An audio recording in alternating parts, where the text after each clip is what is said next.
അൽഹംദുലില്ലാഹ്. ഇന്ന് മഗ്‌രിബോടുകൂടെ പരിശുദ്ധ റമദാൻ പിറ മാനത്തുദിക്കുകയാണ്. നമുക്കറിയാം, പുണ്യങ്ങളുടെ പൂക്കാലമാണ്.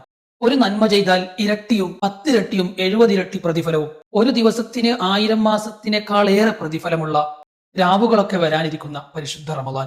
അപ്പോൾ പരിശുദ്ധ റമദാൻ വരുമ്പോൾ നമ്മുടെ വീടും പരിസരങ്ങളും മറ്റു വസ്തുക്കളെല്ലാം വൃത്തിയാക്കുന്നത് പോലെ നമ്മുടെ മനസ്സും വളരെ ശുദ്ധിയോടുകൂടെ ആയിരിക്കണം നാം റമദാനിലേക്ക് പ്രവേശിക്കേണ്ടത്. ഈ റമദാൻ മാസം ഞാൻ ധാരാളം അമലുകൾ ചെയ്യുമെന്ന് ഇന്ന് തന്നെ കരുതി ഉറപ്പിച്ചു വെക്കുക. നാം 5 വഖത്ത് നമസ്കരിക്കുന്നവരാണ്.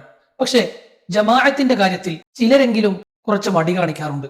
അപ്പോ ഇന്ന് തന്നെ തീരുമാനമെടുക്കുക, ഈ റമദാൻ മാസത്തിൽ എല്ലാ ദിവസവും ഞാൻ ജമാഅത്തായി തന്നെ നിസ്കരിക്കുമെന്ന് മനസ്സിൽ ഉറപ്പിക്കുക.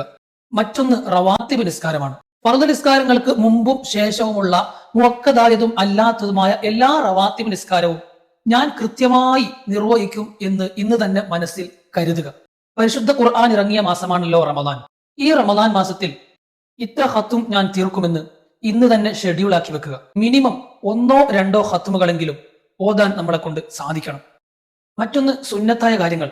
എല്ലാ സുന്നത്തായ കാര്യങ്ങൾക്കും പ്രാധാന്യം കൽപ്പിക്കുക, അത് നിർവഹിക്കുക.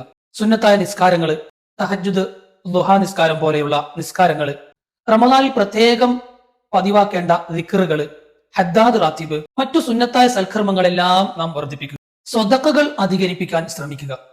നമ്മുടെ നാട്ടിലെ പാവപ്പെട്ടവർ, നമ്മുടെ കുടുംബങ്ങളിലെ പാവപ്പെട്ടവർ, നമ്മുടെ നാട്ടിലെ പള്ളി മദ്രസകള്, മറ്റു സ്ഥാപനങ്ങള്, ഇവകൾക്കെല്ലാം എന്റെ വക ഒരു വിഹിതം ഞാൻ നൽകുമെന്ന് ഇപ്പോൾ തന്നെ കരുതുക. അനാവശ്യമായ സംസാരങ്ങളിൽ നിന്ന് ഞാൻ മാറി നിൽക്കുമെന്ന് മനസ്സിൽ ഉറപ്പിക്കുക. ഈ ഒരു മാസം എന്റെ ഭാഗത്ത് നിന്ന് അനാവശ്യമായ സംസാരങ്ങളോ തെറ്റായ സംസാരങ്ങളോ ഉണ്ടാകില്ല എന്ന് മനസ്സിൽ കരുതുക. ഇതുപോലെയുള്ള എല്ലാ സൽക്കർമ്മങ്ങളും അധികരിപ്പിക്കുക. ഈ റമദാൻ മാസം നമുക്ക് നാളെ ആഖിറത്തിൽ അനുകൂലമായി സാക്ഷി നിൽക്കണം. അതിന് അള്ളാഹു തൗഫീഖ് നൽകുമാറാവട്ടെ.